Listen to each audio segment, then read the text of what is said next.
আরবি ওই দেখ তো ফিলিস্তিনি বাইরে কেমনে মারতাছে।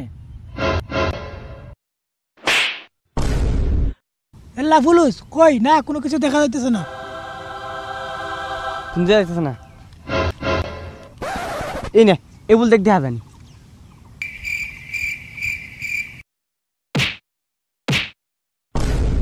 এল্লা খালি বালি এল্লা ইনতা গিরগির কই কোনো কিছু দেখা যাচ্ছে না। বাঙ্গির ফুট কানার ঘরের কানা হেবলি আনতে কেন দেখে না খারো। হি এমনি সাজেশন কিছু দেয়া জানি। ওইডা আরে এটা তো বাংলাদেশের পদ্মা সেতু স্পষ্ট দেয়া যায় কোনো বেজাল নাই।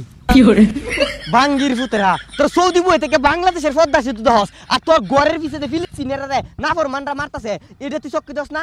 এ তুই তো আবু জাহেলের বংশধর। তোরা এক কাম কর তোরা আরবি যা আসত সব বাংলাদেশ দেখে আর বাংলাদেশি সব আরব ফাড়াই দে মাত্র 3 দিনের ভিতরে ফিলিস্তিন উদ্ধার করে ইসরায়েল দর করে সরকারি গাছ আর মরুভূমির আগস হারামজাদা যা তো চাকরি করতাম না।